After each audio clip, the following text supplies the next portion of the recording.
everybody, and welcome to the Disruption Hour. My name is Lincoln, and this is Jasper, where we are programming your... shit, I'm almost fucking it up again. Where we are disrupting your regularly scheduled programming. Jasper, how the fuck are ya? I'm pretty fucking good, Lincoln. How are you? That's fucking awesome, Jasper.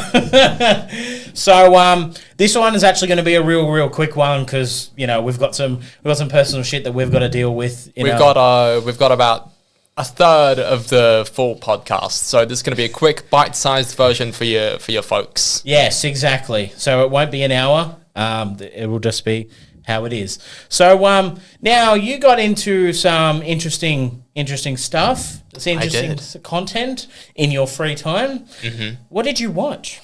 So I watched a number of things. Mm-hmm. I watched Vice per your recommendation. Okay. And how was Vice? Vice was fantastic. I really enjoyed it. What did you enjoy about the movie Vice? For anyone who doesn't know what Vice is, can you explain it in your eyes what that movie is about? Yeah, so Vice is about Vice President Dick Cheney and how he went from like an intern in the White House working under Steve Carell's character to the Vice President of the United States during like the Bush era. And just kind of all things encompassing that. It's like his numerous heart attacks, 9/11, all the war crimes he did. Yeah. A lot of war crimes. A lot of war crimes. And just kind of all the events surrounding that. What was your main takeaway from that movie? My main takeaway was how unbelievable Christian Bale was. Yes. He was phenomenal. I mean, to be fair, everyone brought it. Yes, yeah. Like, Steve Carell, too. You don't Steve expect Carell, him to play that Amy serious Adams, of a character. Sam Rockwell, everyone, and Jesse Plemons, like, everyone brought it. Yeah. Sorry, go on. Everyone brought it in terms of that movie. They all... Rent was due. Yes. So, I'm glad that you finally got a chance to watch that movie. I've been dying for you to watch that movie, because it's not a lot of common knowledge of how corrupt the whole beginning of 9/11 really sort of happened. And you don't even have to take the sort of conspiracy sort of side of 9/11 to grasp the reality of how the behind the scenes of that shit actually fucking happened. Yeah.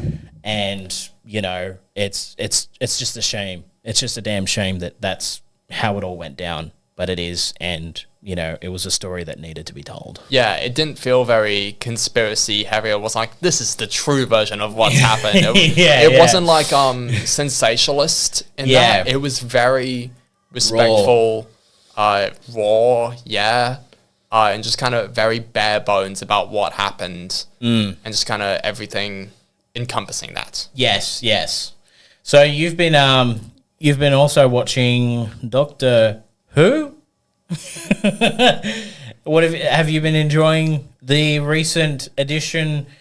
Now this, for anyone who's watched the Doctor Who previously, it was a white man who was with a nice, hot, attractive companion, and what do we have now, Jasper? Can you explain the new Doctor Who? Well, I think you're forgetting about a few previous Doctors. Yes. Well, we had Peter Capaldi, who was very... I think it was the oldest Doctor that was cast. At least at the time. As of recording, he is. I said attractive companion. I didn't say attractive doctor. There is a difference, and so have you been enjoying the new Doctor Who? Has it been the greatest Doctor Who of all time? Look, I think it's a bit too soon to tell. We're only 3 or so episodes into the full season. 3 of 8, which is quite a short season. Yeah. But, most seasons nowadays are quite short. Yeah. They're like 8 to 10 episodes. I'm like, what happened to the 13 episodes? I enjoyed that. Yeah. But yeah, last episode, Boom, was absolutely fantastic. I really enjoyed that. What did you enjoy about that last episode? Did it feel like it was an old episode of Doctor Who that you've watched previously? Because didn't it have Stephen Moffat, the writer? Because he's a writer, or what part does Stephen Moffat play in Doctor Who? So during Russell T Davies' era, he was a writer. He wrote, even before then, he was involved in the Curse of Fatal Death, which is like a Doctor Who kind of parody, but a very respectful parody. It had Rowan Atkinson as the Doctor, and that was really funny. But when he was working under RTD, Russell T Davies, he wrote The Empty Child of Dr. Dances. Yeah. He wrote The Girl in the Fireplace, Blink.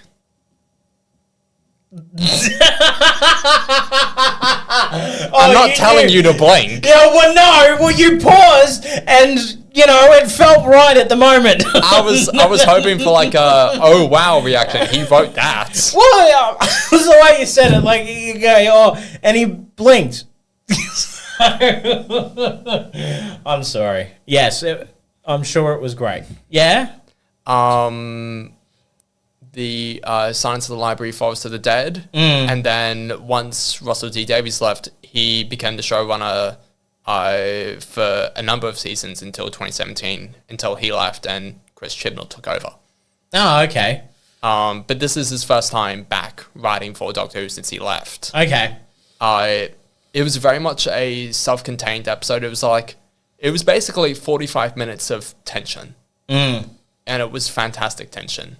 So maybe Stephen Moffat might bring in sort of that low sort of viewership back up, because it has been on a bit of a sad decline, old Doctor Who. Well, there's a reason for that. So I assume what you've been looking at is TV ratings.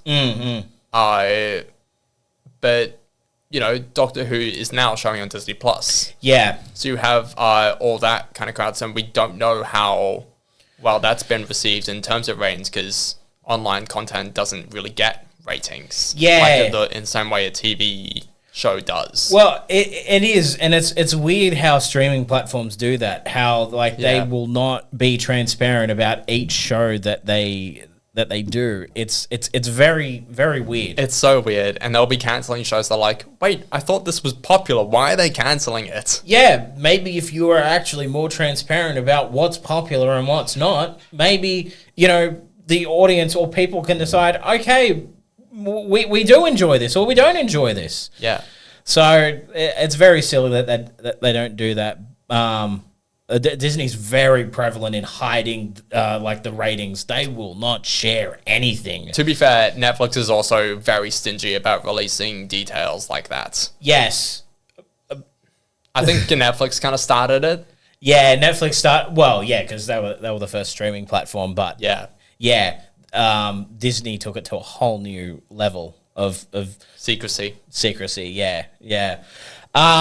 So challenge complete, because you told me to... Speaking of challenge, I've also seen challenges. Oh, God.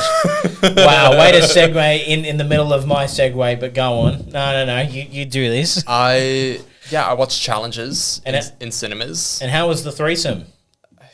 It's not the threesome movie. I thought that's what it was titled and what it was advertised to me, because as a general audience who sees that commercial and goes, Zendaya with two guys on a bed. Wow, that's going to be a really interesting, hot, sexy scene. And what happened, Jasper? It's not a threesome movie. It's not like I don't know. It's not like a extremely erotic movie with Zendaya and two guys. I keep saying the two guys. I really should learn the actors' names, because they're really good in it. Yeah, I don't know who the actors' names are. Other than Zendaya. Yeah. Anyway,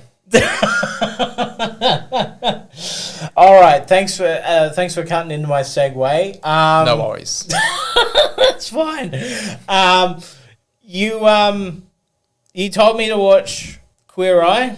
I did. And this, I fulfilled this challenge a while ago, but I said I wasn't going to say anything until when Jasper watches Vice. And now that I've heard Jasper's opinion of Vice, I can reveal finally to you my real, authentic opinion. I'm actually quite excited for this. I don't know what your reaction is.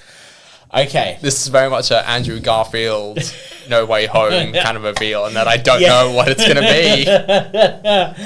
Okay. I thought it was kind of gay. No.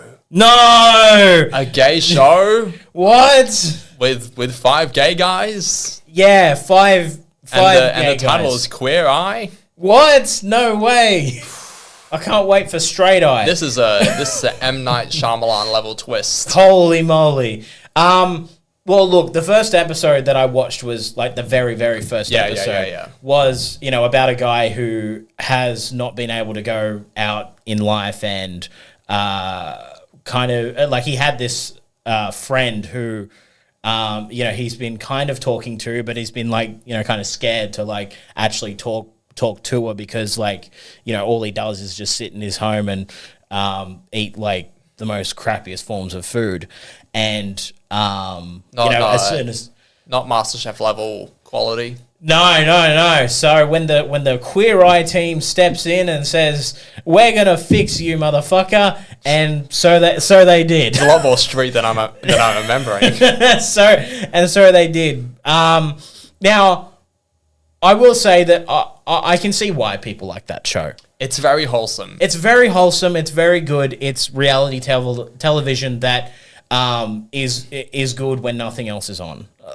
Because there's worse shows out there. Yeah, you have worse reality shows. You have Kim Kardashian and all that fucking garbage. You got Maths, which we talked about in our first episode. And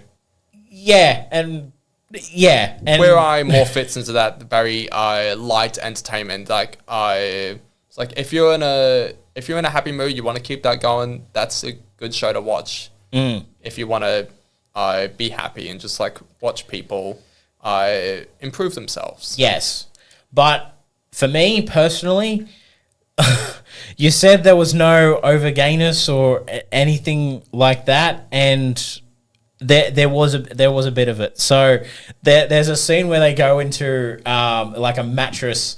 Oh shop. Yeah, you forgot maybe to tell me about this bit. So they go into a mattress place, and the two gay guys like kind of act like a little scene where like they're doing like a pregnant bit with a fucking pillow. I don't remember that. Okay, you're going to need to watch that again to refresh your mind, but it's not for me. That's not for me. But I respect people who do enjoy that show and will take away, the idea to improve yourself is actually within you. You liked the overall message. I like the overall message. I hope there's nothing other weirdness that I will sadly miss because I will not be watching that show further on, but I will if respect. The viewers would love for you to continue watching, then will you watch it? If they all right, I'll do this. If we get one like that isn't a friend of mine or isn't you or anything like liking the video, if we get 10 likes on this podcast, then I will watch one season of Queer Eye. How does that sound? Watch me create 9 accounts. Oh, you fucking bitch. No, fuck you. Oh, fuck. Oh, no. You know what? I have to set it to 100 if you're going to do that shit. Watch me create 99 accounts. Oh, well, then hit the subscribe button too while you're at it. No, that's the only requirement. Thank you all for watching. You have been amazing. This has been Lincoln, and this has been Jasper. Signing out. Goodbye. Good night. Goodbye. Goodbye and good night. Goodbye and good night. Hello, good evening, and good night.